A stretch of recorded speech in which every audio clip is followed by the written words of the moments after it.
First of all, in verse 2, as Jesus talks about the master gardener or the heavenly Father, he says he cuts off every branch that does not bear fruit. Remember, Jesus is talking to believers, and he's warning them at this point that they need to be connected to the true vine, and that they need to be bearing fruit.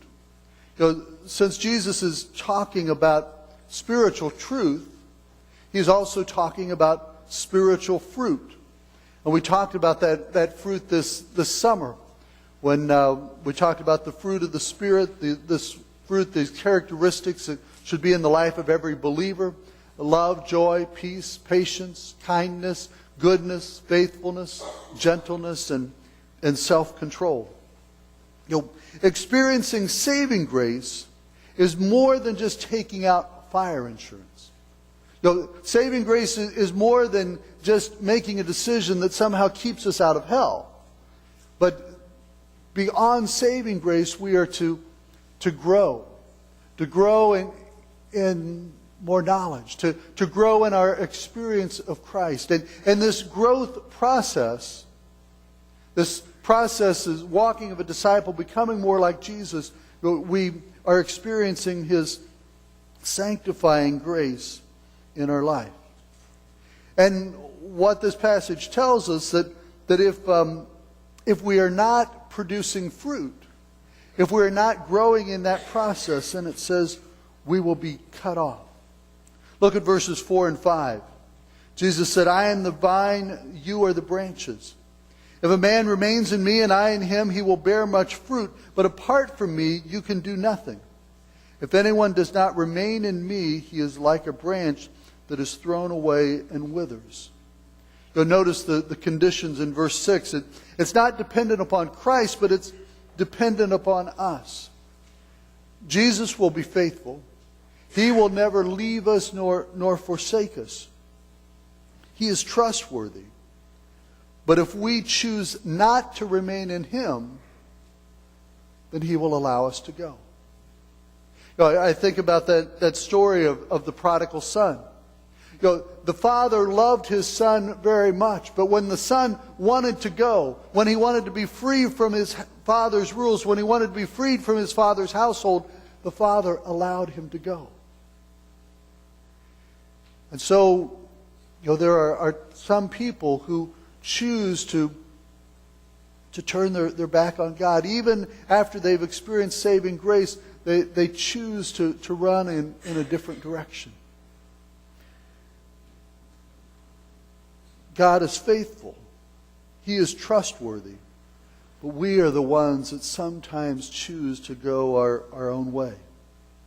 Now this is a warning to those who are headed down a wrong path, those who have been connected with the wrong vine, those who have become lazy or apathetic in their walk with the Lord. It's a reminder to us that we need to make an investment in our Christian walk. We need to be intentional about making an investment in that Christian walk. When I was in college, there was a group of 6 or 8 of us that went out to eat lunch twice a week. We were all in the same major. In the last 3 semesters, we had nearly every class together, and so 2 days a week we would go out and eat lunch together, and became very good friends. And on the last time that we went out to eat lunch together, we made a commitment that in 5 years we were all going to come back together and have a reunion. And Kathy Ott promised that she would keep all of our addresses and would send out a newsletter every once in a while so we could all keep in touch with one another. Since leaving college, I've never had any contact with any of them anymore.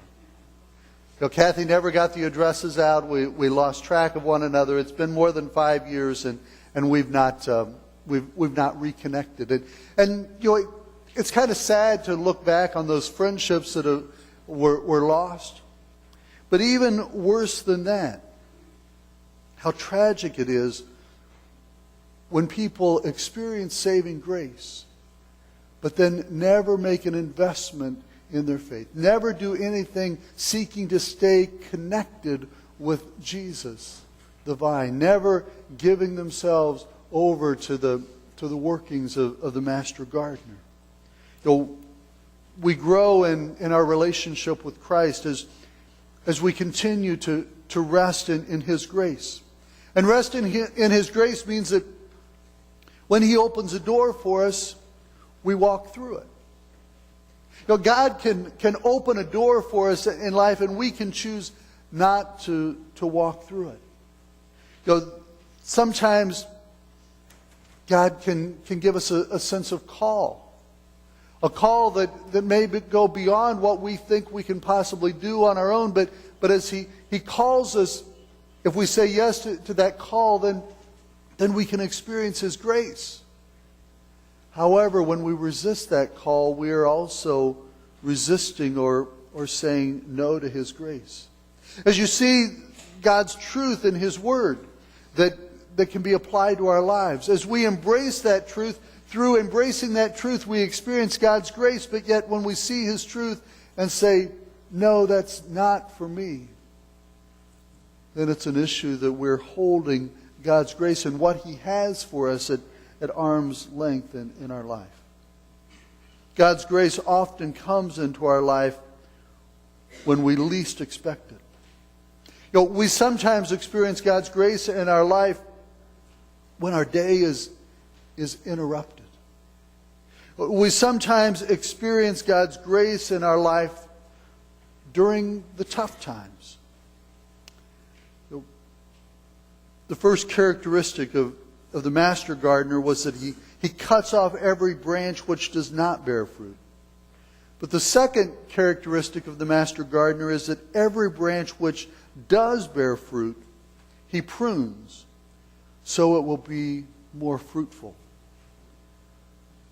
To put it more simply and maybe in applicable terms, sometimes when we face hardships in life, it may be because God is pruning us. Pruning us not to make us miserable, not to make life more difficult, but the pruning comes actually in order that our lives can be made more fruitful. A muscle becomes stronger by lifting weights. That muscle becomes stronger because of resistance. And just as a muscle becomes stronger through resistance, Christian maturity often happens when we face hardship, when we face struggles, when we face adversity in life. Just because we are Christians doesn't mean that we are perfect. There are times in our lives when we need to be pruned. There are times in our lives when through that pruning God helps us to be more mature. In the midst of experiencing saving grace, if God made us perfect at that point, then there really would be nothing to work on our Christian life the rest of our days here on earth. But after experiencing saving grace, that sanctifying grace or that perfecting is a process. God doesn't radically change us in an instant, but rather He helps us on a journey that keeps us growing and maturing and trusting in Him. I've been a Christian now for 35 years. And God continues to bring convicting, continues to bring pruning, continues to bring maturing in my life. Now, I certainly hope I'm more Christ-like today than I was 35 years ago. But I'm far from reaching perfection. It continues to be a journey. Sanctifying grace is something that we experience all of our days from saving grace to the point that we enter life eternal.